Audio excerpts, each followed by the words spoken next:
Dieu en qui il n'y a aucune ombre de variation. Nous nous tenons là ce matin. Nous te bénissons. Et nous plaidons les mérites du sang de ton Fils.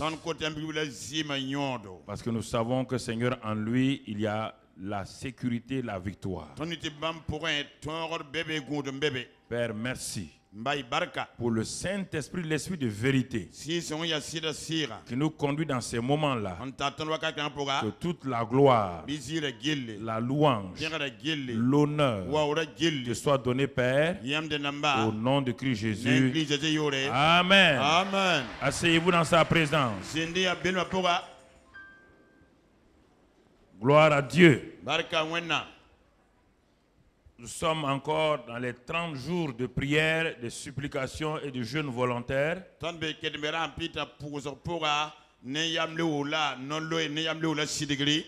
Et afin que notre pays entre dans un processus de paix et de réconciliation totale.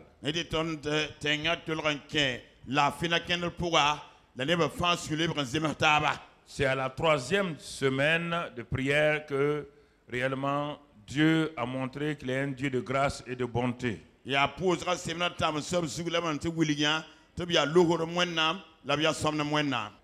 Si la prière est fervente et elle n'est pas efficace, ça n'aboutit à rien.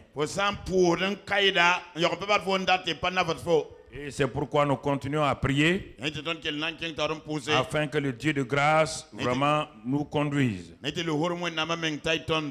Alors aujourd'hui, nous allons continuer dans l'esprit de prière et nous allons voir simplement un titre très très évocateur par rapport à la prière. Par rapport à la prière, il y a trois sortes de groupes de choses, de personnes qui influencent la prière d'une manière ou d'une autre. Donc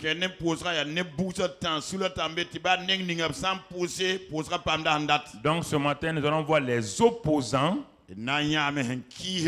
les ralentisseurs et les accélérateurs de prière. Les opposants, ceux qui s'opposent à la prière, ceux qui ralentissent la prière et ceux qui accélèrent la prière. Ou dans le langage normal,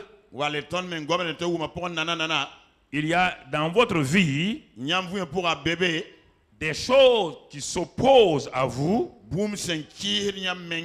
qui vous empêchent même de bouger. Et si vous arrivez à bouger, il y a maintenant ce qu'on appelle les groupes de gens qui ralentissent votre progrès. Ils n'ont pas pu vous empêcher de bouger, mais ils vont vous empêcher d'aller au rythme que vous voulez. Et votre vie sera ralentie. Mais il y a aussi des choses ou des événements ou des personnes qui vont accélérer votre vie de prière. Ce sont ces trois groupes de gens que nous allons voir ce matin, afin que Dieu n'est pas parmi eux. Les opposants, leur chef de file, c'est Satan. Je ne parle pas d'opposants politiques, je ne parle pas de ça ici. Je parle des choses spirituelles. Je suis un pasteur spirituel. Donc il y a les opposants donc spirituels à la prière. Il y a les ralentisseurs de prière. Il y a les accélérateurs de prière. Donc nous allons voir pas à pas dans la vie du chrétien qu'est-ce qui peut s'opposer à ma vie de prière? Qu'est-ce qui peut ralentir ma vie de prière? Et qu'est-ce qui peut accélérer ma vie de prière? Alors si je comprends cela, cela va m'aider à progresser. Et pour cela, comprenons, nous devons parler de la prière, comprenons toujours qu'est-ce que la prière. Comprenons toujours qu'est-ce que la prière. Nous devons dire la prière, c'est le moyen d'accès au trône de la grâce de Dieu. Parce qu'il y a un trône de la grâce. Et ce trône de la grâce est donc dirigé par la souveraineté de Dieu pour les choses qu'il décide selon le conseil de sa volonté. Dans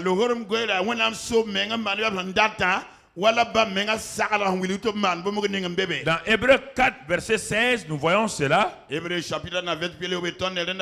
dit, approchons-nous donc avec assurance du trône de la grâce,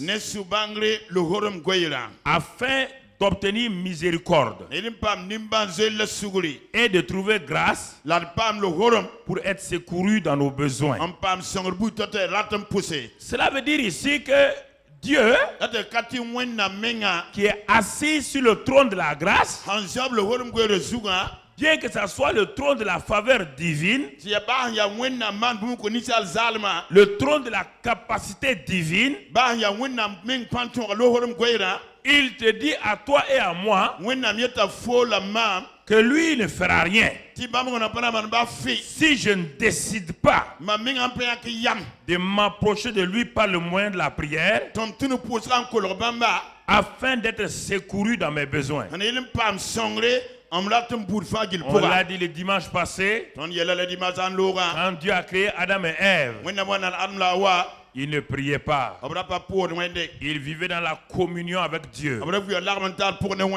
Ils ne priaient pas pour demander quelque chose à Dieu. Adam et Ève ne jeûnaient pas. Parce que la relation avec Dieu était une relation parfaite.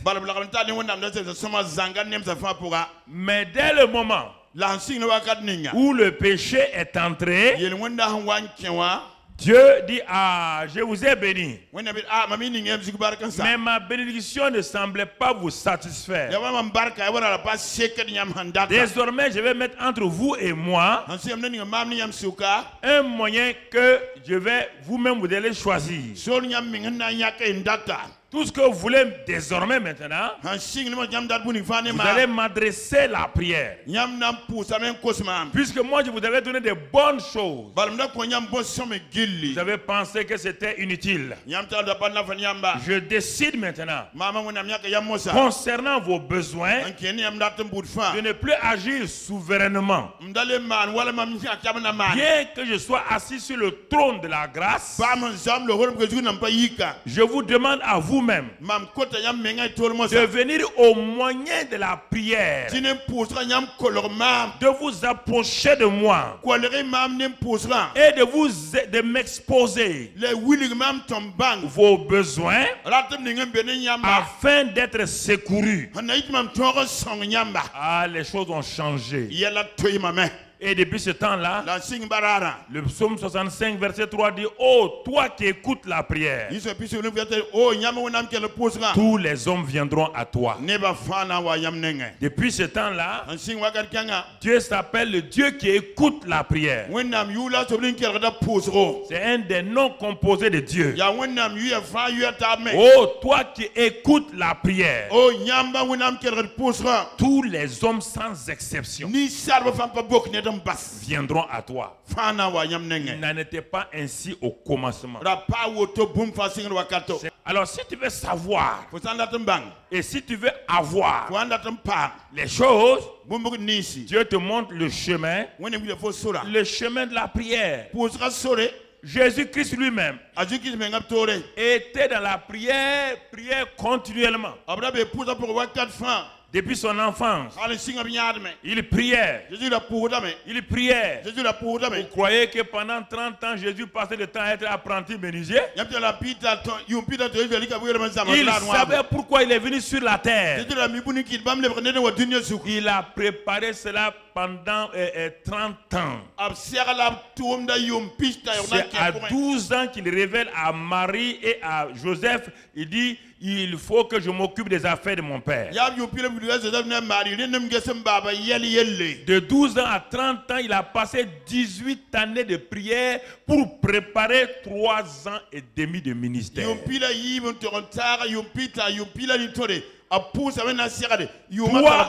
Écoutez-moi, frères et sœurs. Vous allez comprendre ce matin. Combien de temps as-tu donné à la prière pour les projets de ta vie? C'est pourquoi les choses s'écroulent. Et tu vas comprendre.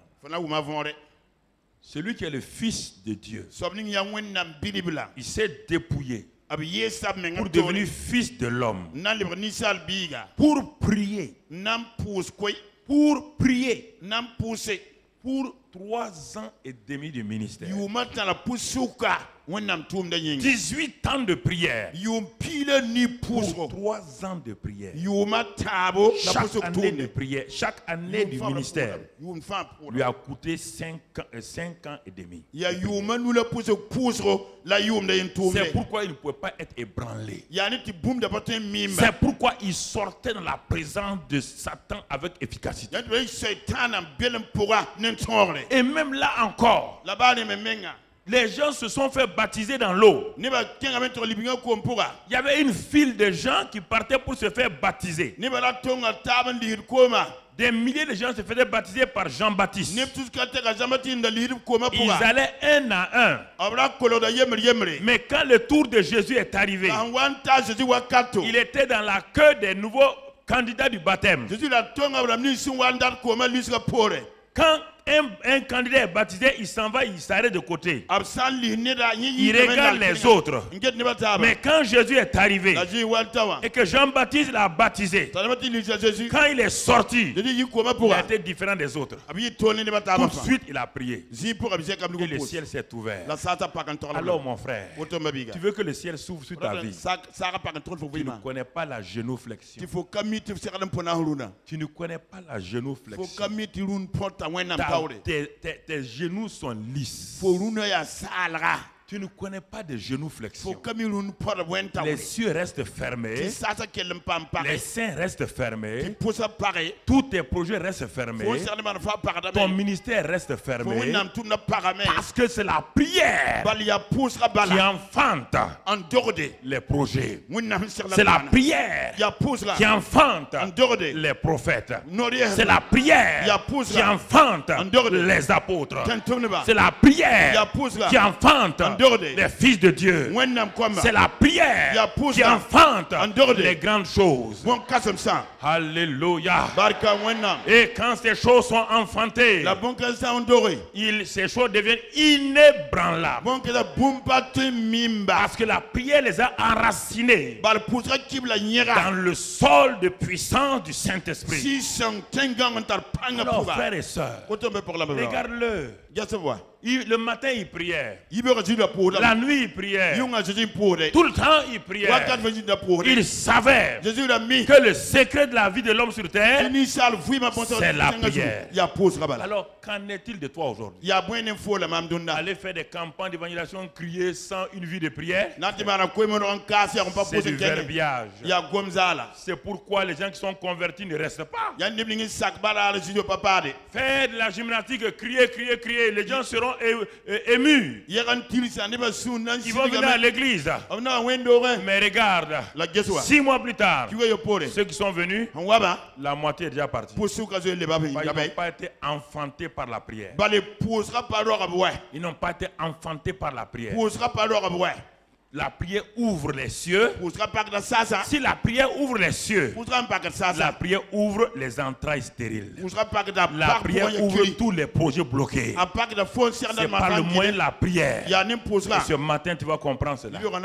La plupart d'entre nous, nous avons reçu les bénédictions de Dieu, nous ne savons pas les conserver par la prière. C'est pourquoi souvent on a des problèmes. Mon frère, ma soeur, la prière est le moyen par lequel Dieu veut que tu puisses non seulement enfanter les choses, mais aussi pour aller de l'avant. C'est pourquoi dans 1 Timothée 2:8, Paul dit, je veux donc. Paul a compris. Il dit, je veux donc que les hommes prient en tout lieu. Que les hommes prient. Quelqu'un ne doit pas diriger une chorale s'il n'a pas de vie de prière, ça ne sert à rien. Tu es disqualifié. C'est ça. Les techniciens doivent prier. Tout le monde doit prier. Les hommes d'affaires doivent prier. Les hommes de Dieu doivent prier. Les femmes de Dieu doivent prier. Jésus a prié. Comment pouvons-nous faire de la prière une exception? La prière, c'est la règle générale. Mon frère, ma soeur. Et il dit, je veux que les hommes prient en tout lieu. Qu'ils prient en tout lieu. En faisant quoi? En élevant des mains pures. C'est-à-dire que la prière se fait dans la pureté, sans colère ni mauvaise pensée. Voilà l'environnement de la prière. Il ne s'agit pas dire on va prier. Non. Dieu dit quand tu pries, fais attention à tes pensées. Fais attention à tes actes. Fais attention à tout ce que tu vas dire. Fais attention. La prière, ce n'est pas un simple exercice physique. C'est la piété. C'est l'attachement à Dieu. C'est se soumettre à Dieu. C'est se plier les genoux devant Dieu. Mon frère, ma soeur, si tu comprends ces vérités-là, tu dois saisir ce que Dieu veut. Alors, c'est pourquoi, regardons encore Jérémie 29. Jérémie 29, verset 11. Écoutons très bien ce que Dieu nous dit ce matin. Car je connais les projets. Regardez ce que Dieu dit. Je connais les projets que j'ai formés sur vous, dit l'Éternel. Projets de paix et non de malheur. Afin de vous donner un avenir et de l'espérance. Alors, tout le monde est content. Ah oui, alléluia. Oh, Dieu a pour moi des projets de paix. Il a pour moi des grandes choses. Mais écoute le verset 12. Le verset 12 dit, verset 12, vous m'invoquerez et vous partirez, vous me prierez et je vous exaucerai. Dieu te dit, malgré les bons projets qu'il a pour toi, malgré pour les plans qu'il a pour toi, il dit, il faut me prier. Il faut prier pour que ces projets deviennent une réalité. C'est pourquoi des multitudes de chrétiens, mais Dieu m'a fait telle promesse, Dieu t'a fait telle promesse. Les promesses deviennent des enfants par la prière.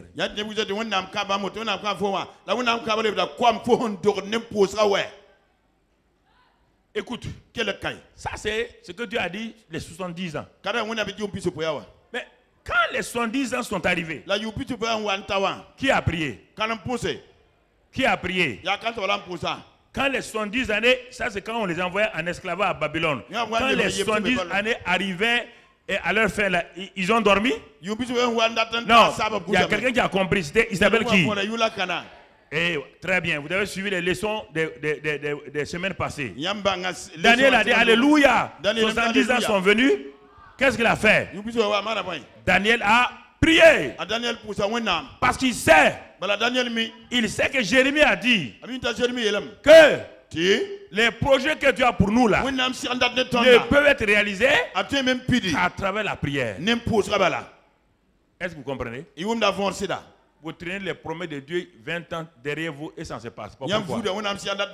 Vous croyez que vous allez vous asseoir dans une chaise longue et tendre les pieds et Dieu va ouvrir le ciel Mais Jésus, tous les baptisés, aucun n'a eu le Saint-Esprit. Il n'y a que celui qui a prié que le ciel s'est ouvert, il a eu le Saint-Esprit. Il y avait des milliers de gens qui se sont fait baptiser. À la sortie, personne n'a prié. Personne. Personne. Mon ami, il n'y a que Jésus qui a prié. Jésus qui a prié. Et quand il a prié, qu'est-ce qu'il voulait? Puisqu'on dit de s'approcher du trône de la grâce pour avoir nos besoins. Quels étaient les besoins de Jésus pour commencer son ministère? C'était quoi? Le Saint. Oui ou non? Est-ce que vous croyez que le Saint-Esprit va venir comme ça parce que le Fils de Dieu? Non. Il a prié. Les cieux sont ouverts. Tu veux? Regarde. Les apôtres ont prié pendant 10 jours. Le Saint-Esprit est venu. Acte 2. Acte 4. Leurs pasteurs sont arrêtés. Sont menacés. Acte 4. Toute l'église ayant vu les pasteurs prier ont compris que c'est la prière seulement qui peut aider les gens. Acte 4. L'église a commencé à prier. Dieu, le Saint-Esprit est venu encore pour les remplir. Acte 12. On a arrêté leur pasteur. On a mis en prison. L'église a compris que le seul moyen, c'est encore quoi? La prière. L'église ne cessait d'adresser à Dieu des prières.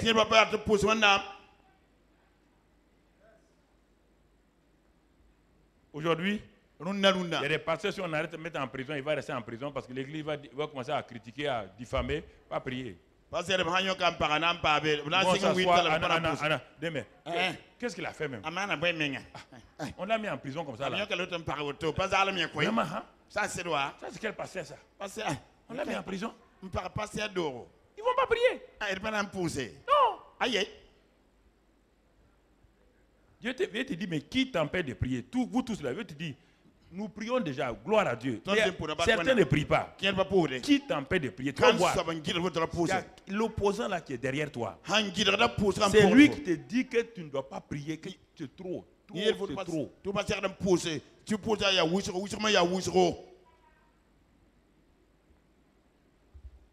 Jésus est un charpentier. Il avait un travail. Mais à quel moment il avait le temps pour prier? Il a organisé sa vie.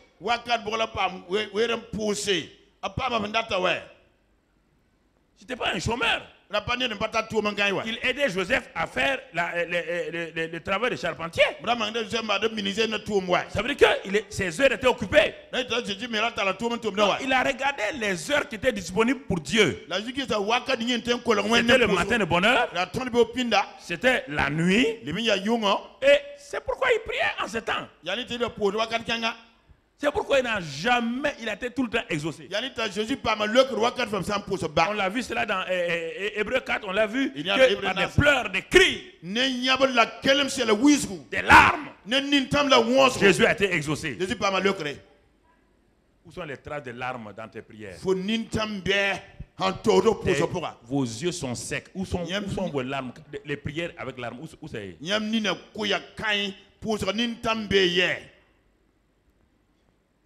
Un homme de Dieu anglais s'est mis à genoux, dit, donne-moi l'Écosse, sinon je meurs. Il a prié sur ses genoux. Donne-moi l'Écosse. Seigneur, c'est cela.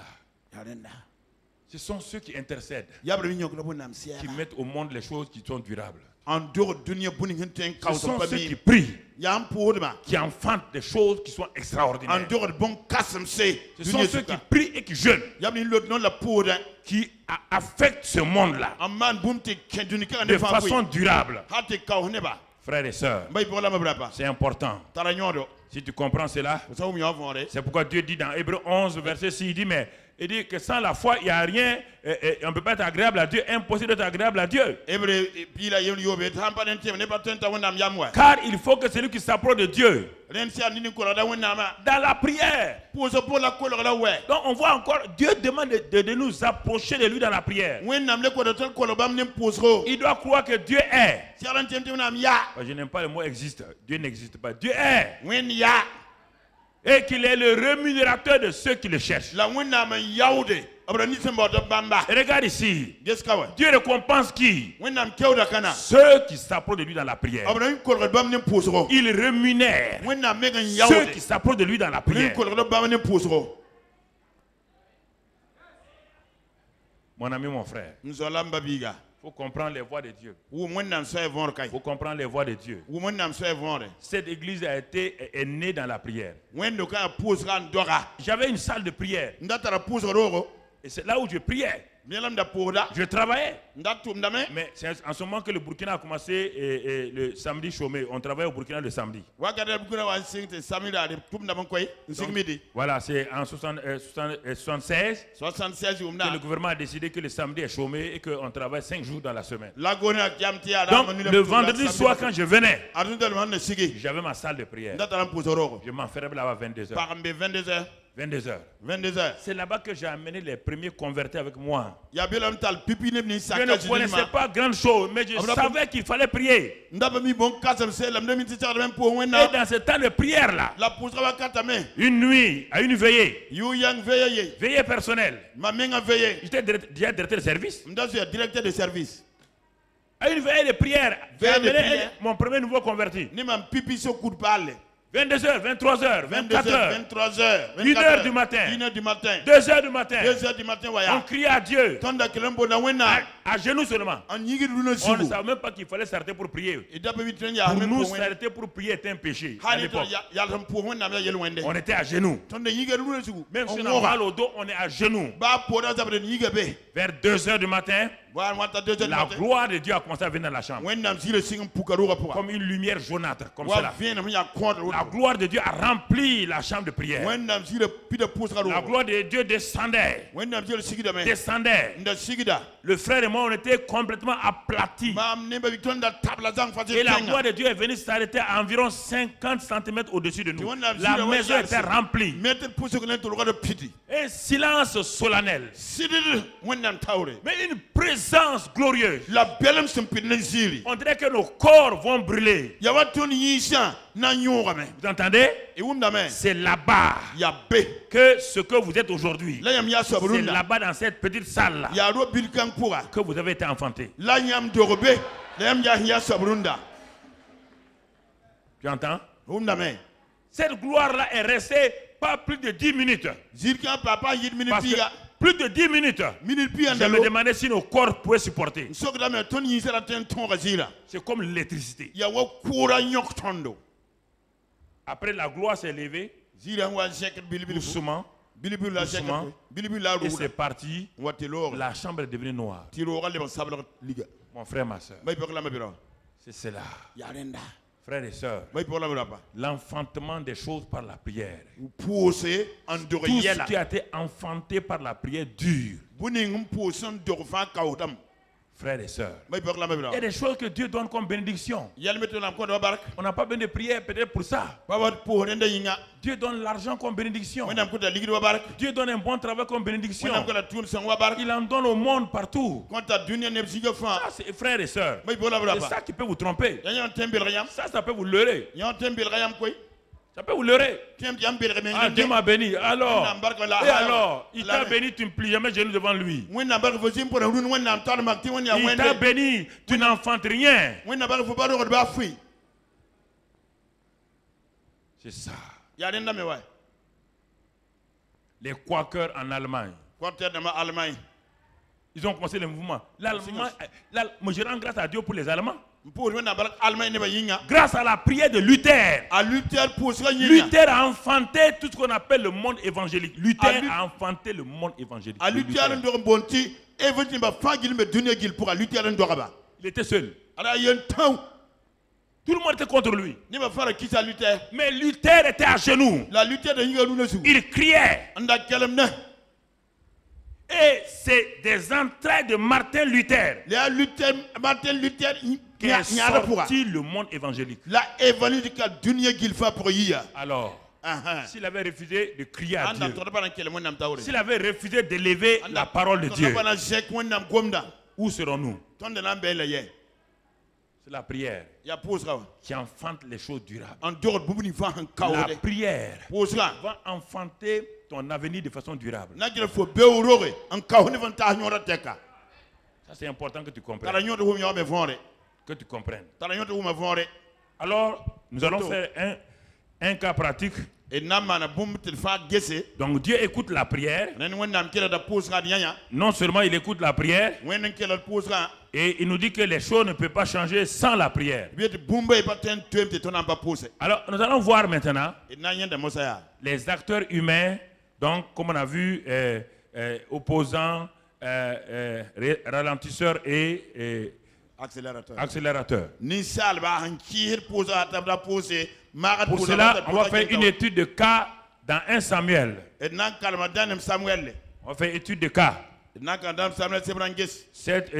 livre de Samuel va nous donner un enseignement sur ces acteurs humains, donc qui vont la prière. 1 Samuel 1 d'abord. 1 Samuel 1, il y avait un homme de Ramathaïm Sophim, de la montagne d'Ephraïm. Cet homme-là s'appelait Elkana, fils de Jéroham, etc., etc. Une autre fois, on va le dire. Il avait 2 femmes, dont l'une s'appelait Anne et l'autre Pénina. Pénina avait des enfants, mais Anne n'en avait point. On va s'arrêter là d'abord. Je plante le décor pour que vous compreniez. Les projecteurs divins nous montrent une famille. Le chef de famille s'appelle Elkana, qui veut dire possession de Dieu. Possession de Dieu. Il appartient à Dieu. On va voir qu'est-ce que ça va lui rapporter. Un grand nom comme cela. Qu'est-ce que ça va lui rapporter? L'autre côté, à côté de Elkana, possession de Dieu, il y avait Anne, qu'on appelle grâce. La grâce de Dieu. Anne veut dire grâce. Grâce de l'Éternel. Qu'est-ce que ça va donner? Quel grand nom? Elkana. Anne. Dans la même famille. Qu'est-ce que ça va donner? C'est ça que vous devez comprendre. Pas vous pavaner en disant moi j'ai fait ça, j'ai fait ça. Qu'est-ce que ça te donne? Qu'est-ce que tu as? Le problème n'est pas de on est parti, on a chassé tel démon, on a guéri tel malade. Toi-même tu as quoi? Tu es changé en quoi? Moi, ce qui m'impressionne, ce sont ceux qui affectent les gens sur le plan spirituel d'abord. Ils changent la vie des gens, leurs vies sont changées. C'est ça qui m'intéresse en premier lieu. Ça.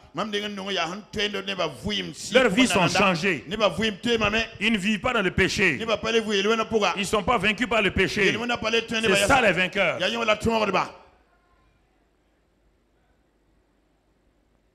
Maintenant, à notre gauche, nous avons Pénina. Pénina veut dire corail. Corail, c'est un animal des mers chaudes. C'est un animal qui vit dans les mers chaudes. Vous allez comprendre pourquoi on l'appelle Pénina.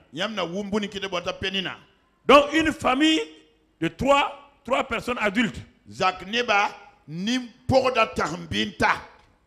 Maintenant on va voir sur le plan spirituel quel est le rôle que chacun de ces 3-là va jouer ici dans cette histoire. Si pour rien,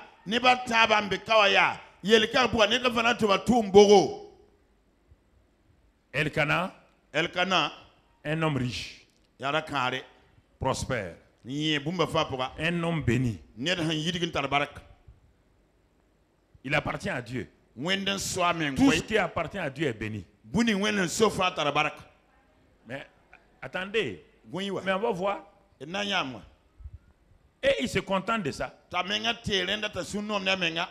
m'appelle, tu sais pas, mon nom tu comprends pas mon nom? Mon nom, ça veut dire que j'appartiens à Dieu. Alléluia. Moi, j'appartiens à Dieu.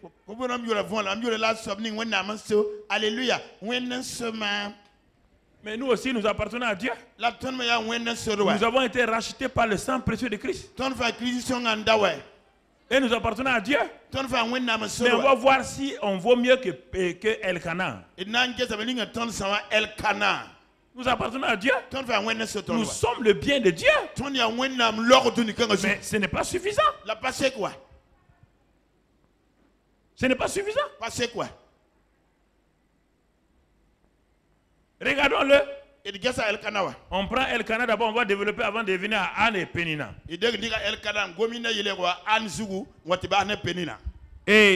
Mais quel est le ministère de Elkanah? Et le ministère d'opposition là, ça c'est Satan. Donc on ne va pas parler de lui aujourd'hui. Lui c'est lui. Donc lui et ses démons font tout, s'opposent à votre progrès. Laissons-le. Mais on va voir les deux autres pleinement ce matin.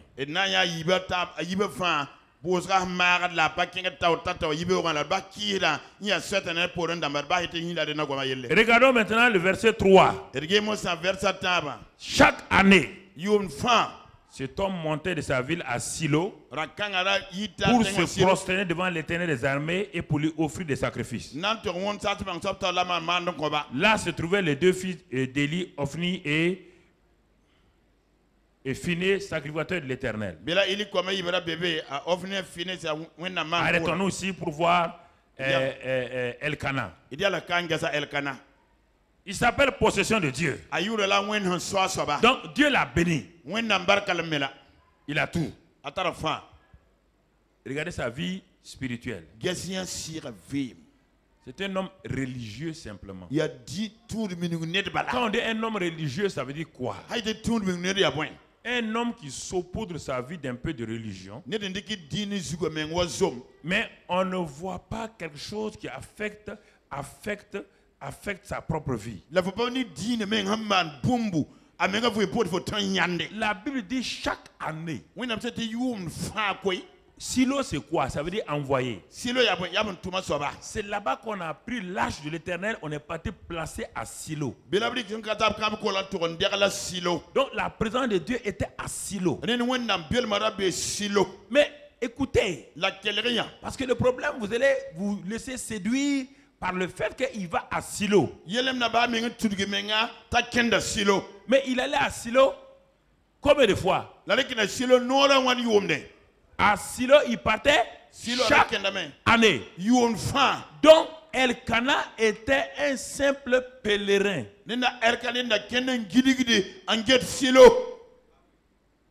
La présence de Dieu l'intéressait une fois par an, pas plus, pas moins. La présence de Dieu t'intéresse seulement une fois par semaine, le dimanche. Donc tu es un Elkanah. On ne te voit pas.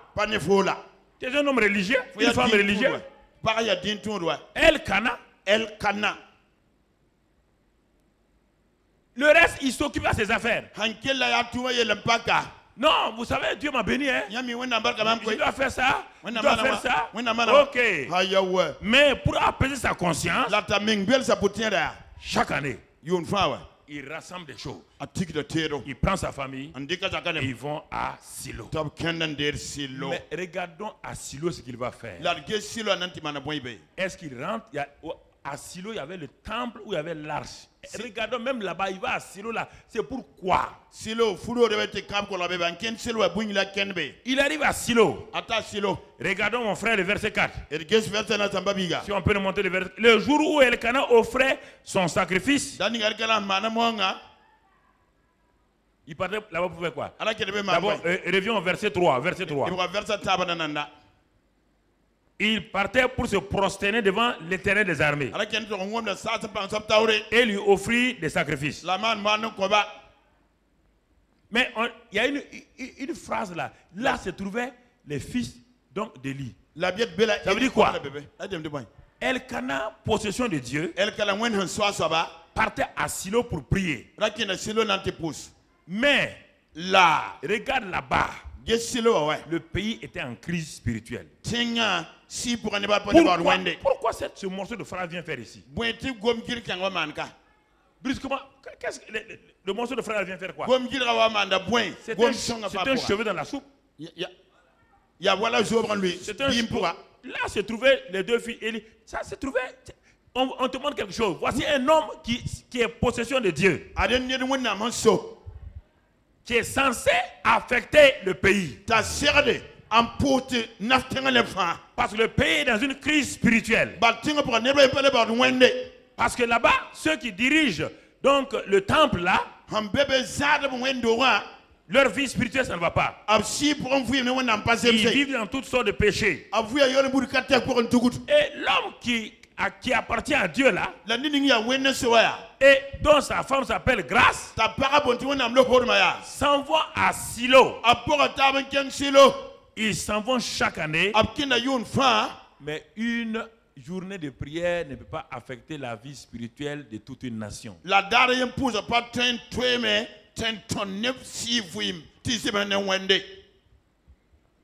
Une journée dans la semaine de ta vie ne peut pas affecter ta vie. Ta vie ne peut pas être affectée par la participation au culte du dimanche.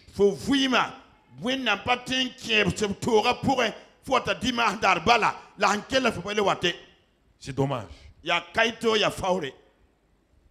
Et quand ils partaient là-bas, regardez, on met l'accent sur quelque chose. Il y a l'arche qui est dans le temple, il ne part pas là-bas, il ne part pas dans la présence, il tourne autour de la présence de Dieu.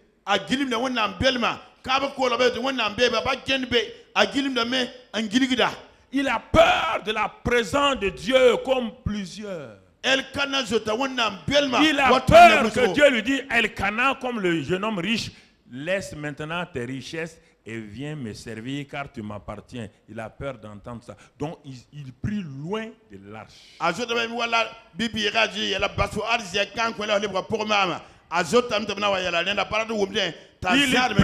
Tu pries loin, tu viens à l'église, mais tu ne veux pas que Dieu te révèle sa volonté. Abandonne ça et suis-moi. Serre-moi. Dans la prière, dans l'évangélisation. Alors tu ne veux pas, c'est pourquoi tu viens tous les dimanches. Tu as tout juste, tu contentes, tu calmes ta conscience. Quelques paroles, alléluia, le message était bien, hein? Mais le message ne t'a pas dérangé. Et tu vas voir, le message qui ne te dérange pas, quelqu'un ne le change pas. Dis félicitations à un pasteur à la fin de son message. Le message était bien. C'est une insulte au pasteur. Mais fléchir les jeunes devant le Seigneur. Crier à Dieu. Le pasteur est heureux. C'est que le message t'a touché. Frères et sœurs, Elkana était comme ça. Regarde le verset qui suit, mon frère. Le jour où Elkana offrait son sacrifice, il avait choisi un jour où il faisait son sacrifice. C'était solennel. Tout le monde doit savoir que Elkana est là. Chaque année, le jour. C'est lui qui dirige tout. Hein? Je vais donner ça. Je vais donner ça. Il ne veut pas que Dieu lui dise de donner. Il a peur que Dieu lui dise de donner. Pour calmer sa confiance, il fait quoi? Il donnait des portions à Pénina, sa femme, et à tous les fils et à toutes les filles qu'il avait d'elle. Verset 5. Mais il donnait à Anne une portion double. Car il aimait Anne et que l'Éternel avait rendu stérile. Mensonge.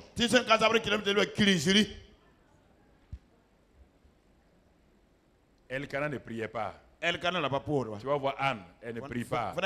C'est pourquoi ses entrailles sont fermées. L'opposant sait que la crise spirituelle dans le pays, donc Dieu a besoin d'un prophète. Dieu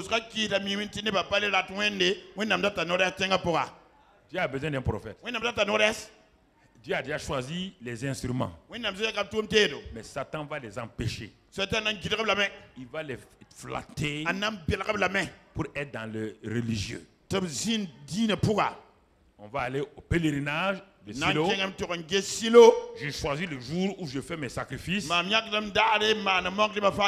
donne ce que... Mais toi, si tu es la possession de Dieu, donc tout ce que tu as appartient à qui? Tu ne peux pas choisir. Tu n'as pas à choisir. Puis toi, tu appartiens à Dieu. Si tu appartiens à Dieu, tout appartient à Dieu. C'est pourquoi je vous ai raconté cette histoire-là. Un jour, il y avait un fils d'un grand chef, un grand chef. Et en Afrique. Mais l'enfant était rebelle. Rebelle à son père. Le père était tellement déçu de lui qu'il a dit à son fils là. Il dit, mon fils, tu m'as beaucoup déçu. Et moi, je suis prêt à donner tout mon héritage à l'esclave là. Mais maintenant, il te demande de choisir une seule chose. Ce que tu vas choisir, je vais te donner. Tout le reste, je vais donner à l'esclave. Le jeune homme était embarrassé. Il est parti voir un vieux du village. Il dit, mon papa ne veut pas me donner l'héritage. Il veut donner tout son héritage à l'esclave. Et il me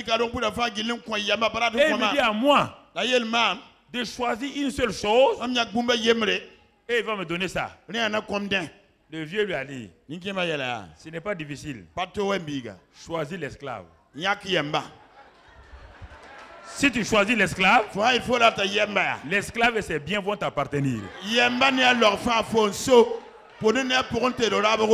L'enfant il a dit à papa, papa, j'ai choisi l'esclave.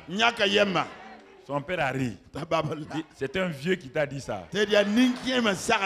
Donc il choisit l'esclave, alors que tout l'héritage appartient à l'esclave. L'esclave étant toujours esclave, appartient à qui?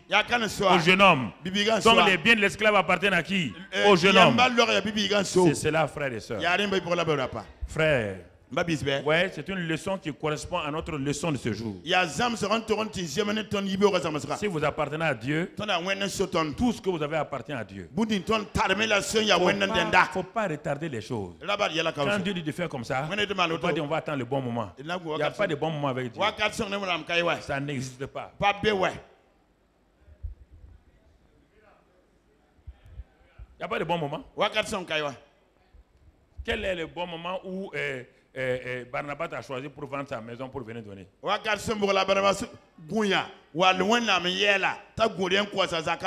Quel est le bon moment où Jésus a abandonné Joseph pour commencer le ministère?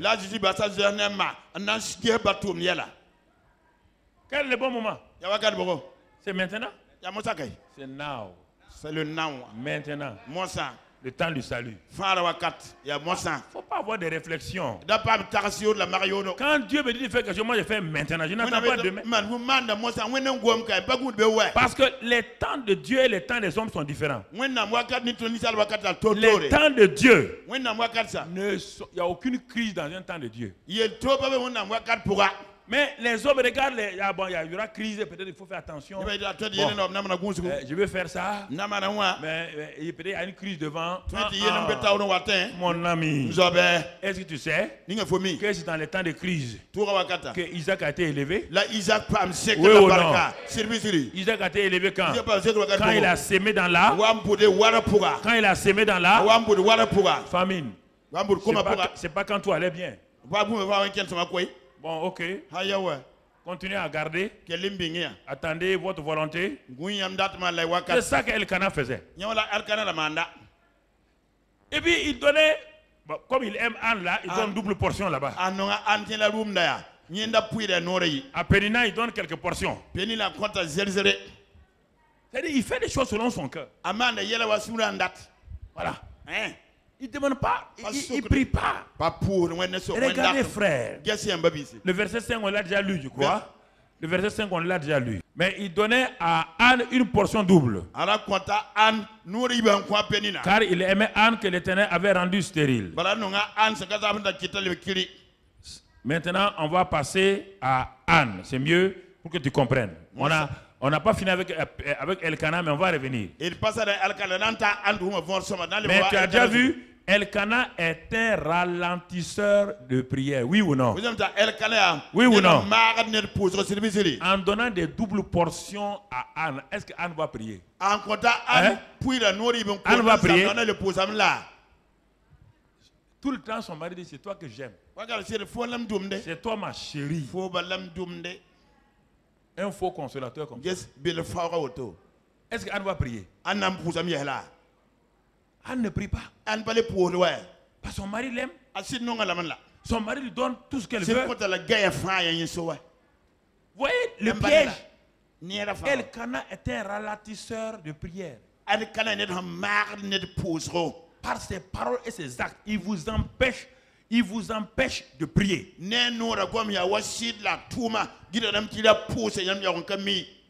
Et il y a des situations comme ça, des événements comme ça qui vous empêchent de prier, d'accélérer dans la prière.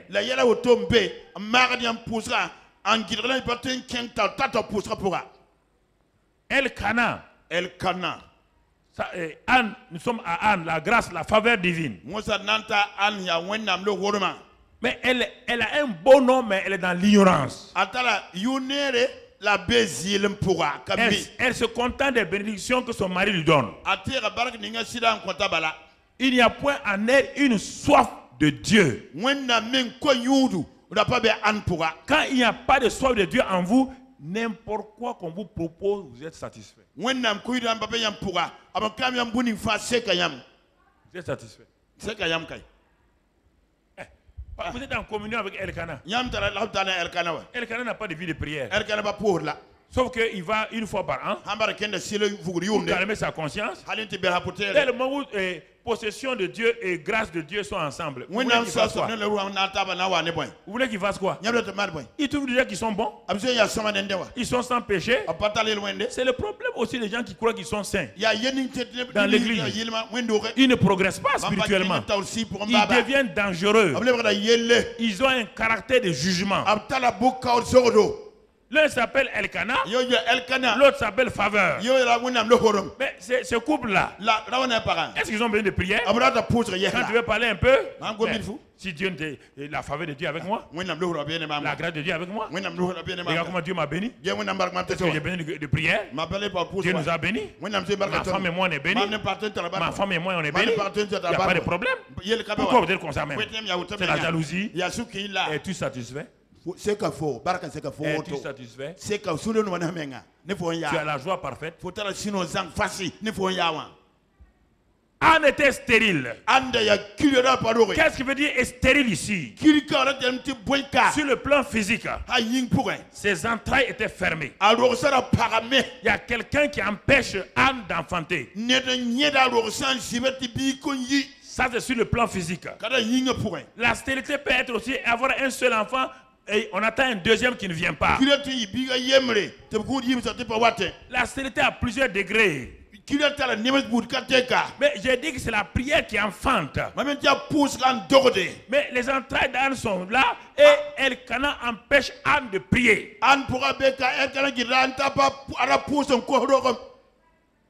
L'empêche de prier. Mais Dieu va faire quelque chose.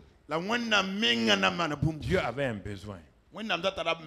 Si vous n'arrivez pas à discerner le besoin de Dieu au temps convenable, vous perturbez votre famille, votre nation et tout.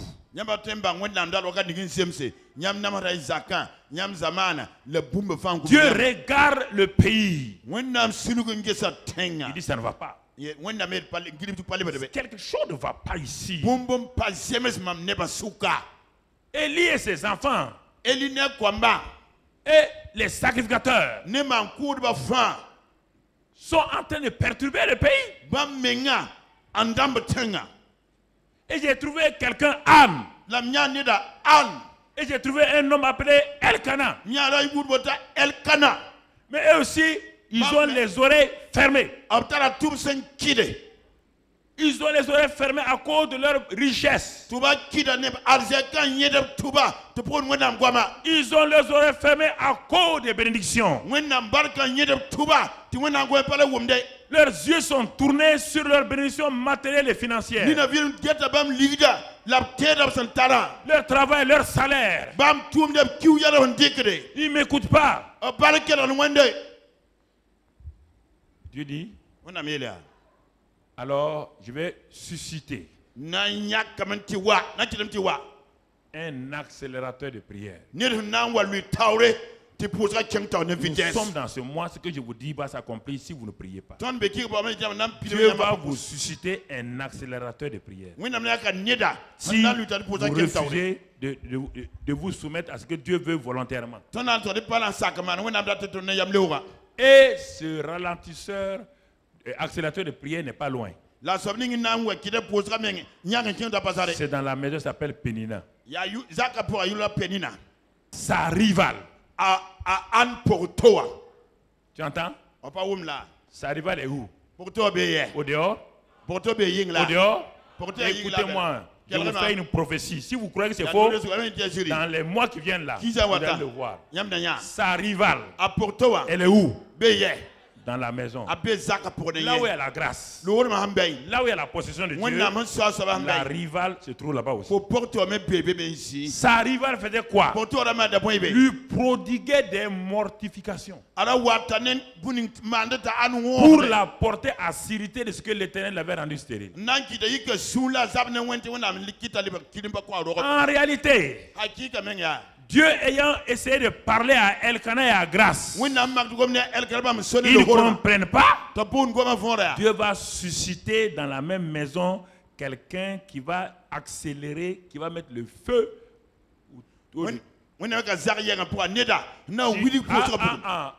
Écoutez-moi, regardez-moi se marier. Maintenant, sa rivale produit des mortifications. Tu veux envoyer mon enfant? Pas avoir ton enfant. Femme qui n'a même pas d'enfant. Blessure et blessure. Dans un premier temps, apitoiement de soi. Ça ne marche pas avec Dieu, apitoiement sur soi. Ah oui, mais Dieu, mais pourquoi on m'insulte? Dieu dit, on ne t'a pas insulté, je vais finir encore. C'est pas fini. Tu pleures. Verset 7, non? Verset 8. Et toutes les années, il en était. Chaque année, ils vont. Elkanah ne va pas prier. Grâce ne va pas prier. Et chaque année, là où ils sont allés à Silo, Pénina est là en train de piquer Grâce. Piquer Grâce. Piquer Grâce. Chaque fois qu'Anne montait à la maison de l'Éternel, Pénina l'a mortifié de la même manière. Alors, elle pleurait et ne mangeait pas. Dans les autres endroits, quand il y a eu des accélérateurs de prière, les gens ont fait quoi? Ils ont pleuré. Quand Ézéchias, on lui a dit qu'il va mourir, il a pleuré d'abord. Il a fait quoi? Il a d'abord fait quoi? Tourner sa face vers Dieu. Ensuite, il a fait quoi? Prier. Et ensuite, il a pleuré. Arrêtez les larmes inutiles. Dieu ne regarde pas les larmes. Enlevez vos deux yeux posés, Dieu ne regarde pas. Enlève tes deux yeux posés. Dieu dit, je m'appelle ô Dieu qui écoute là. Je n'écoute pas les pleurs. J'écoute là. J'écoute là. Vous êtes malade. Vous dites là, bon, vous ne venez pas aux réunions, vous êtes malade. Restez là-bas. Quand on va prendre votre cadavre, on va venir enterrer. Ne priez pas. Pas prier. Pas prier. Dieu a un besoin. Dieu regarde la terre, Israël. Il voit le peuple souffre. Le peuple crie. Mais Dieu dit, je vous ai donné quelqu'un. Dieu a fait la même chose avec Moïse. Il a fait la même chose avec Daniel, avec David. Il y a des accélérateurs de prière que Dieu met toujours dans votre environ et Dieu ne les utilise pas tant que vous-même vous ne résistez pas.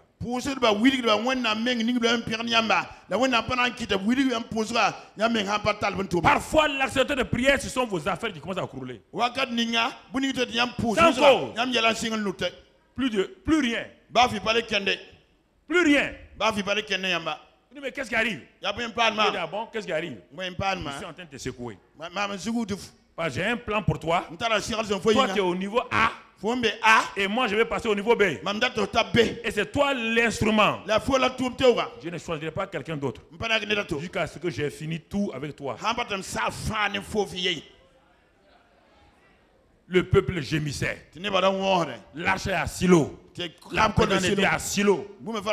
Mais il n'y a que des déboires. Il n'y a que des échecs. Il n'y a que des maladies. Il n'y a que des morts prématurées. Dans tout le pays. Toutes sortes de scandales. Pourtant, l'arche est là. Et grâce, l'instrument est là. Elkanah, le moyen est là. Mais ils viennent. Ils ne rentrent même pas dans le temple pour prier. Ils sont dehors en train de faire des pique-niques. Des pique-niques spirituels. Ils amènent leur sandwich. Ils amènent leur Coca-Cola. Ils amènent leur boisson. Ils sont assis, ils mangent. Ils ne savent pas que Dieu est en train de crier. Dieu est en train de chercher l'homme. Dieu cherche un prophète pour le pays. Et c'est le sein de Anne qui a été choisi. Mais Anne ne prie pas. Anne ne crie pas à Dieu. Anne ne jeûne pas. Elle retourne chaque année. Dieu est étonné. Mais elle ne sait pas que c'est elle qui est le choix. Dieu a suscité Pénina. Qui la mortifie. Au début, elle pleurait. La plupart des gens c'est apitoiement sur soi. Qu'est-ce que j'ai fait à Dieu? Ça ne marchera jamais. Continuez ça là. 20 ans, vous allez rester là. Parce que les choses craquent. Frères et sœurs, je vous parle sérieusement. Ce matin, c'est le message fondamental du milieu donc, pour aller vers la fin d'année. Vous voulez, il y a des choses que Dieu veut faire à travers vous. Vous ne voulez pas. Il va développer les accélérateurs. Il m'a dit de vous dire ça. Il va développer des accélérateurs. Des choses qui vont, des situations qui vont vous étonner. Parce que vous ne voulez pas faire ce que Dieu dit de faire. Qu'est-ce que Dieu t'a demandé de faire? Tu mets du temps. Qu'est-ce que Dieu t'a dit de faire? Et tu mets du temps. Tu mets du temps. Tu es un homme d'affaires. Dieu t'a dit de faire telle chose. Dieu a dit d'aller aider telle personne. Dieu a dit de faire tel projet. Tu es en train d'attendre. Ah bon, je suis sur une affaire là. Quand l'affaire va porter du fruit, tu vas faire craquer cette affaire. L'affaire va craquer. C'est un accélérateur. Ah oui, c'est ça. Je vais attendre quand tout sera bien. Non, tu sais, Dieu, il faut comprendre. Il y a trop de problèmes dans le pays. On va attendre de voir d'abord quand les choses vont se calmer. Est-ce que Dieu agit dans le calme? Dieu agit où? Dans la tempête. Dans le feu, dans les eaux. C'est que Dieu agit. Dieu n'a jamais agi dans un pays où il y a le calme. Il agit au moment où justement il n'y a pas de calme. Pour montrer qu'il est Dieu, oui ou non. C'est à ce moment qu'il suscite des hommes et des femmes. Pour montrer qu'il est Dieu, oui ou non. Frères et sœurs, je vous pose la question. Tu veux que Dieu te donne un accélérateur de prière? Ou bien tu vas décider à la fin là de décider de prier toi-même? C'est à toi de choisir. Si aujourd'hui vous entendez ma voix, vous ne choisissez pas, l'accélérateur de prière va venir. Et il ne viendra pas comme vous le pensez. Il n'est pas loin de vous. Pénina. Au moment où Pénina Dieu utilisait Pénina pour accélérer la prière dans la vie de Anne. Elkana vient pour ralentir. Verset 8. Elkana, son mari, lui disait, Anne, pourquoi pleures-tu et ne manges-tu pas? Pourquoi ton cœur est-il attristé? Est-ce que je ne vaux pas pour toi mieux que 10 fils? Vous croyez des mensonges comme ça? Si tu vaux mieux que 10 fils, donc prends les enfants de Pénina, va les déchirer, va les brûler. Pénina les enfants. Là, tu dis, il n'y a pas de problème. Moi, je n'ai pas d'enfant. Au lieu de m'aider, tu me dis que moi, le mari, je vaux mieux que 10 fils. Est-ce qu'un mari est égal à un fils? C'est ce jour-là que Anne a su que l'homme là ne l'aime pas. Il y a des moments où vous devez savoir que les gens vous flattent. Chérie, viens, on va aller où on prie. Je ne parle pas là où on prie. Vos réunions sont trop longues. Il faut lui dire, hey, c'est toi qui ne veux pas que j'ai mon Samuel. Prenez ces cassettes, allez donner à vos maris ou à vos parents. Allez donner à vos parents.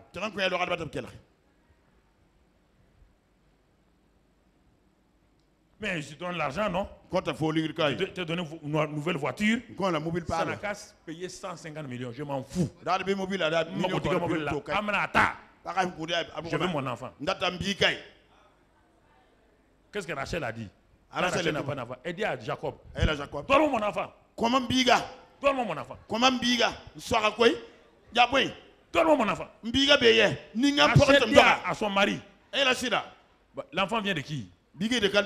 De l'homme ou de la femme? Hein? De l'homme?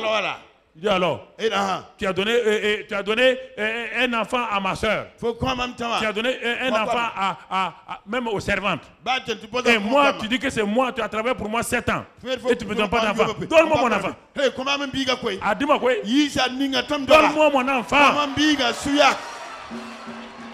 Ah! Jacob dit pardon. Je vais te donner. Il n'a pas eu.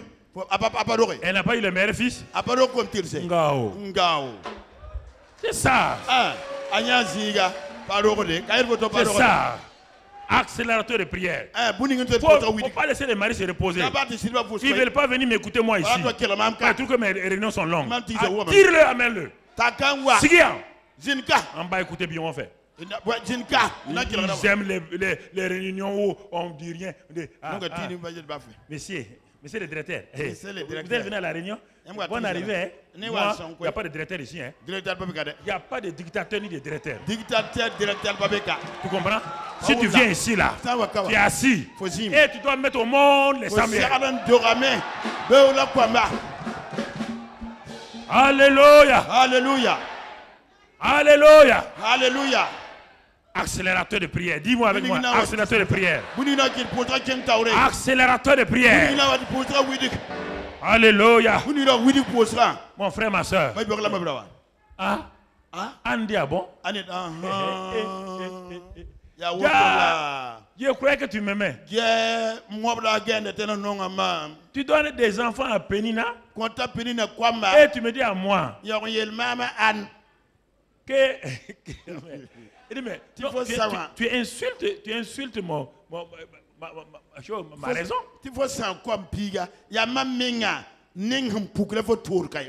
Verset 9. On va aller vers la fin, verset 9. Anne se. Dis avec moi, Anne se.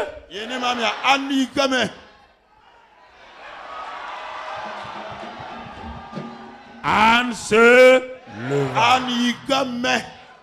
Le fils prodigue se. Moïse se. David se. Et les grandes choses vont commencer. Et Dieu se. Même Dieu se lève. Même Dieu se lève. Même Dieu se lève. Quand Dieu se lève, il commence à s'entraîner. Il va entrer dans le match. L'avant-centre est là. Il va amortir la balle. Il va faire une feinte. Il dribble. Il amortit. Il envoie la balle. Alléluia. Alléluia. Alléluia. Dieu se leva. Anne se leva. Le fils prodigue se leva. Dis avec moi, je me lève. Je me lève. Et les choses vont changer. Je me lève dans ma vie de prière. Je me lève dans ma vie de méditation. Je me lève, Seigneur. Et toi et moi, nous ferons des exploits. Elle se leva. Asseyez-vous. Verset suivant. Elle se leva. Après que l'on eut, est-ce qu'elle a mangé? On dit l'on eut mangé et bu à Silo. Qu'est-ce qu'elle va aller où? Elle va entrer où enfin? Là où il y a là. Ça veut dire la présence de et le courage. Rentre là où il y a la présence de Dieu. C'est-à-dire, accepte, ouvre ton cœur. Laisse Dieu dire, mon fils. Regarde ici là. Ça ne va pas. Ça ne va pas. Je t'ai parlé ici. Je t'ai parlé là. Tu es en train de raisonner. Tu es en train d'attendre. Anne se leva. Quand on dit elle s'est levée, ça veut dire quoi? Elle s'est levée pour aller vers Dieu. Quand on se lève pour aller vers Dieu, on se sépare de qui? Elle s'est séparée de qui? Elkana et qui? Pénina. Oui ou non? C'est ça. Maintenant, elle va vers où? Les accélérateurs de prière ont pour but de vous précipiter dans les bras de Dieu. Ils ne savent pas. Parce qu'ils ont mis le feu derrière. Tu vas aller où? Tu vas aller où? Il y a un seul endroit. Il y a un seul lieu de refuge. Il s'appelle qui? Dieu. Le fils prodigue s'est levé, il s'est séparé des porcs. Anne s'est levée, s'est séparée de Elkana. S'est séparée de Pénina. S'est séparée de Gigot. Des mensonges. Des flatteries. Elle a soif. Elle veut Dieu. Rien que Dieu. Dieu lui seul. Seul est mon espoir. C'est Dieu seul que je veux. La Bible dit Jacob resta seul. Jacob s'est séparé de ses richesses. Jacob s'est séparé de ses femmes. Jacob s'est séparé de ses bœufs. Il s'est séparé de tout. Est-ce que tu es prêt? Tu es prêt à te séparer et à te lever pour aller t'agenouiller dans la présence de Dieu? Pour dire à Dieu, voici ma vie, fais de moi ce que tu veux. Sinon, tout ce que tu as, si Dieu ajoute, un jour, ça sera une cacophonie. Ce que, si Dieu ajoute avec ce que tu as, il y aura une confusion dans ta vie. Tu dois progresser dans la vie chrétienne. Les choses dont Jésus dit, les choses qu'il vous donne là, ça c'est pour les enfants. Les voitures, les maisons, les bénédictions matérielles. Ça c'est pour les enfants. C'est les enfants qui cherchent ça. Paul dit à la fin de sa vie, il dit j'ai faim de toi. Il dit, tout le reste est rien. Regardez un homme, il dit tout le reste n'est rien. J'ai une soif. Je veux te connaître. Connaître la puissance de la résurrection. Et la communion de tes souffrances. La Bible dit que Moïse n'a pas regardé. Il a regardé l'Égypte. Il a regardé le fait qu'il serait le prochain pharaon. Il a regardé les richesses de pharaon. Moïse a donné d'eau. Il refusa parce qu'il voyait Christ. C'est ça important. Abraham a quitté son pays. Il avait les yeux fixés sur Jéhovah. Alors mon frère, ma soeur, c'est ça qu'on appelle la soif. Les accélérateurs de prière poussent pour vous amener là-bas. Vous n'avez pas besoin, vous n'avez pas peur des pensées des autres sur vous. Vous n'avez pas peur de ce que les gens peuvent penser. Une seule chose compte. Est-ce que je suis dans la volonté de Dieu? Est-ce que réellement Dieu est satisfait? Est-ce que Dieu et moi nous sommes un? C'est comme ça que tu vas rencontrer Dieu le jour où tu vas quitter la terre. Tu oublies ça? Le jour où tu vas quitter la terre. Regarde, c'est que Dieu dit de faire ça déjà ici. Le jour que tu vas quitter la terre, là, aucun compte bancaire, aucune voiture, rien ne va t'accompagner. L'homme est appelé à se séparer. La première séparation, séparée du ventre de sa mère. On sort du ventre de sa mère. Deuxième séparation, on se sépare de sa famille pour se marier. Troisième séparation, on se sépare pour faire ses affaires. Et tout est séparation, La grande séparation, c'est lorsque nous séparons de ce monde-là et nous livrons à Dieu. Alors ce matin, mon frère, ma soeur, pour ne pas te retenir longtemps, de quoi dois-tu te séparer? Quand elle s'est séparée, elle est partie verset 9-10. On va aller. Compte au verset 9. Et elle se leva après que l'on eut mangé. Verset 10. Et l'amertume dans l'âme. Avant elle pleurait. Maintenant il y a quoi? Maintenant il y a quoi? Elle pria l'Éternel et versa des larmes. Là, maintenant c'est bon. Avant, quand Pénina la mortifiait, elle pleurait. Elle ne priait pas.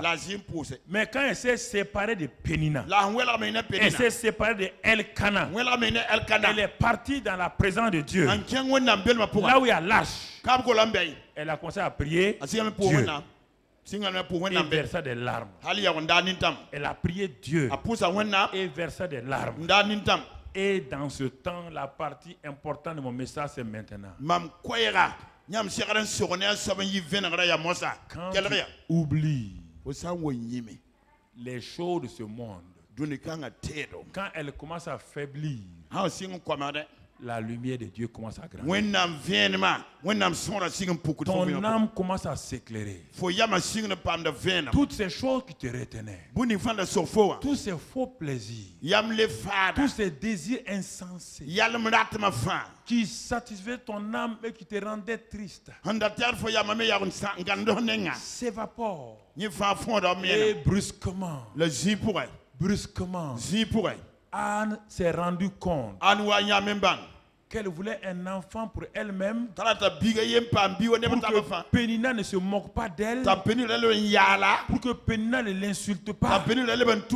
Maintenant, Anne va découvrir sa misère. Il y a longtemps, Dieu m'attendait. Dieu avait un grand besoin. Je ne le savais pas. Je croyais que je souffrais inutilement. Je croyais que Dieu m'avait béni, mon mari et moi, pour des choses. Mais Dieu a un besoin. Oh Seigneur. Et regarde le verset qui suit. Regarde le verset qui suit. Qu'est-ce qu'elle va faire? Le verset qui suit, mon frère.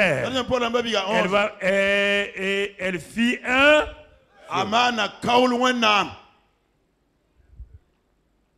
Pour faire un vœu, il faut dépasser ses propres désir. Elle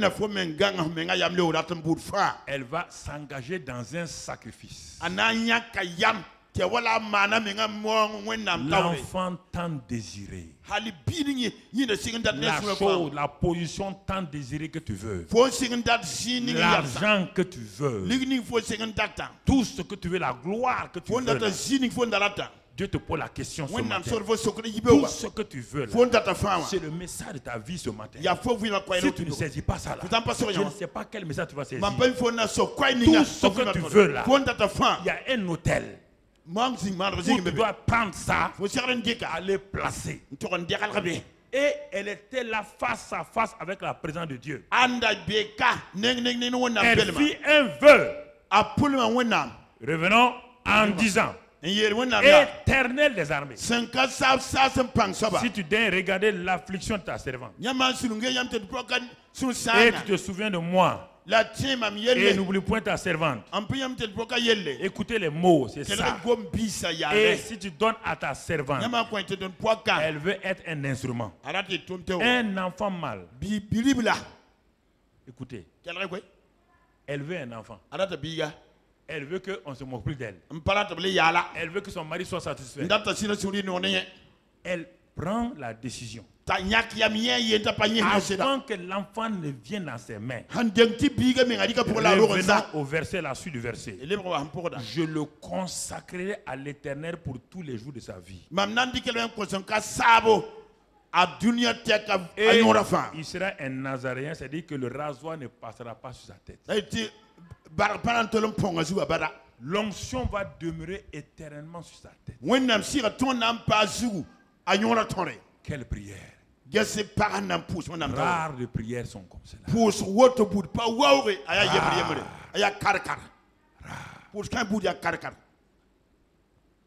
Le ciel est ému. Il y a un silence au ciel. Elle a donné à Dieu ce qui était le plus important de sa vie. Elle n'a pas dit je vais te donner le deuxième, troisième enfant. Elle n'a pas dit à Dieu je vais te donner la dîme. Non. La dîme ça veut dire si tu me donnes 10 enfants, je te donne un. Elle te dit je te donne le meilleur, le premier et le mal là, c'est lui que je te donne.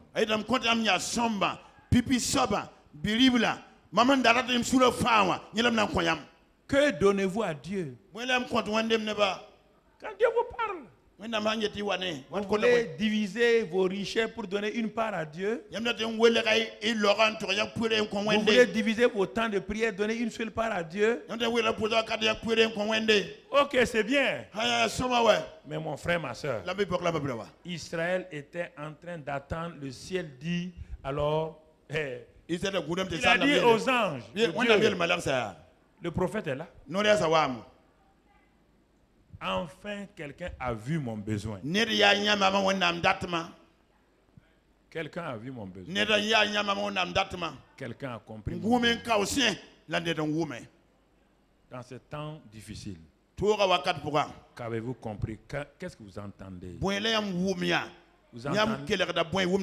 Vous n'écoutez que ce que les télévisions vous disent. Vous êtes branché, qu'est-ce qui se passe au Burkina? Si c'est ça que j'avais écouté, je n'avais pas déclenché la prière il y a 4 semaines maintenant. Si c'est ça là, si je voulais faire comme la plupart d'entre nous, écoutez les voix, je n'ai pas déclenché la prière il y a 30 jours.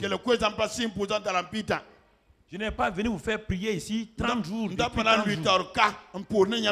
Parce que j'ai entendu Dieu. Et nous sommes à la première phase de Dieu. Ça, c'est la première phase. La deuxième phase n'est pas encore venue. Je vous parle sérieusement. Écoutez ma voix simplement. Il n'y a rien d'autre. Dieu suscite dans tout pays toujours quelqu'un qui suit spirituellement le pays. Et vous le savez, ce n'est pas la première fois. Ça fait depuis le début. Des années. Écoutez-moi. Nous sommes dans une phase importante. Un tournant important. Il faut écouter ce que Dieu est en train de dire. Continuez à écouter les autres. Priez. Mais demandez à Dieu. Continue de parler à ton Seigneur. Ce que tu veux pour cette nation, continue de parler. Seul que la volonté de Dieu se fasse. Nous ne voulons rien d'autre, Seigneur. Continue à parler. Frères et sœurs, c'est très important. Je vous dis cela pour terminer mon message. C'est très important. Alors je vous dis, je vous pose la question. Es-tu prêt ce matin, toi, à faire comme Anne? Regarde le résultat dans les derniers versets. On voit les derniers versets. Élie reprit la parole et dit, va en paix. Regardez le résultat. Et que le Dieu d'Israël exauce la prière que tu lui as adressée. Enfin, Anne va rentrer dans le repos. Venez à moi, vous tous qui êtes fatigués et chargés, je vous donne le repos. Elle dit que ta servante trouve grâce à tes yeux, et cette femme s'en alla. Maintenant, elle va faire quoi? Donc, elle n'a pas mangé. C'est maintenant qu'elle va manger, non? Avant, elle aimait manger les gigots. Maintenant, elle a mangé le repas de Dieu. Elle mange et son visage ne fait plus le... Est-ce qu'il y avait la tristesse encore? Il y avait les pleurs encore? Il y avait les gémissements encore? La présence de Dieu est rentrée dans Anne. Et la Bible dit, il se levait de bon matin. Dans le cours de la... Ouais, c'est bon. Vas-y.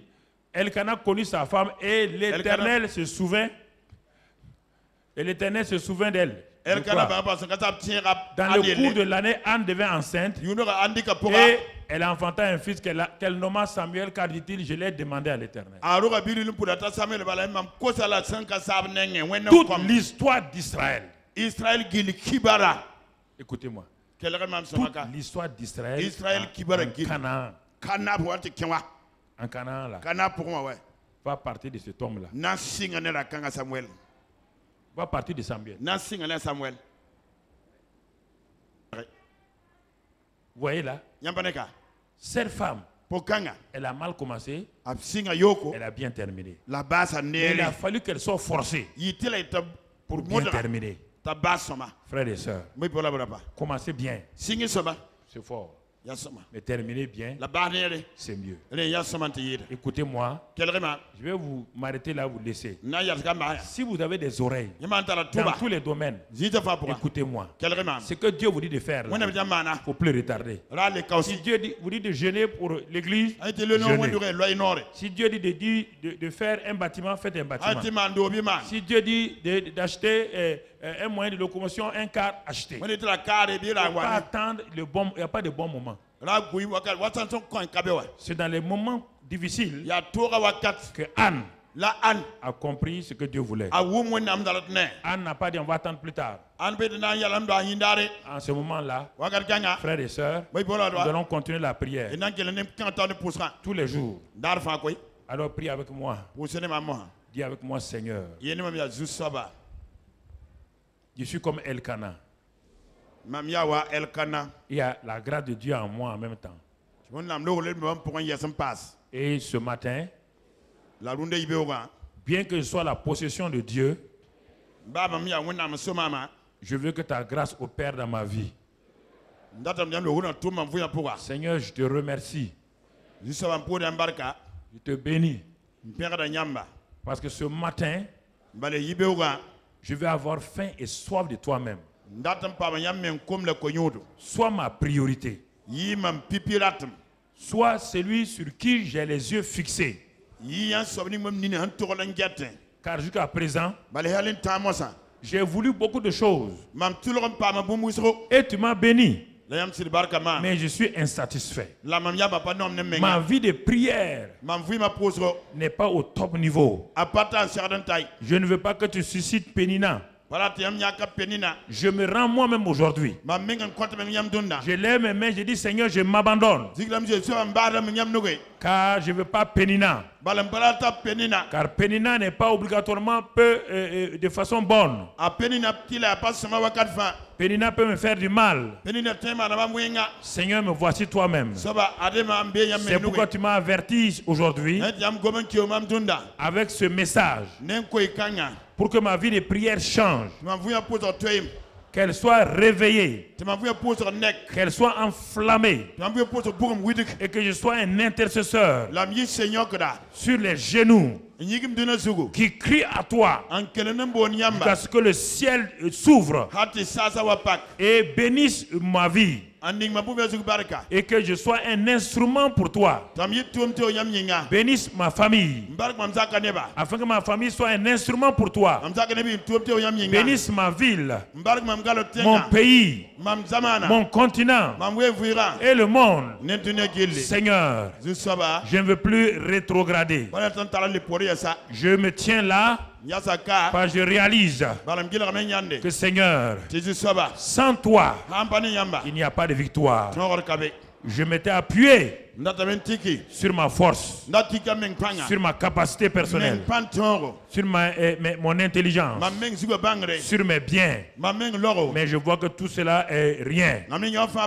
Et ce matin-là, je me tourne vers toi. Seigneur, je me lève spirituellement de cette position de faillite, de vie rétrograde. Et je marche vers toi. Je marche avec toi. Afin que ta présence en moi, par le Saint-Esprit, ravive ma vie de prière et me donne de marcher dans la sainteté, dans l'obéissance. Car sans la sainteté, personne ne peut te voir. Quoi qu'il soit, quoi qu'il fasse, c'est la sainteté qui ouvre les yeux des hommes pour te voir. Et aujourd'hui, et une autre fois, à la fin dans le ciel. Merci Seigneur, parce que tu m'as entendu. Je te bénis, je te loue. Au nom de Jésus, entre tes mains j'abandonne. J'abandonne. Entre tes mains j'abandonne. J'abandonne tout ce que j'appelle mien.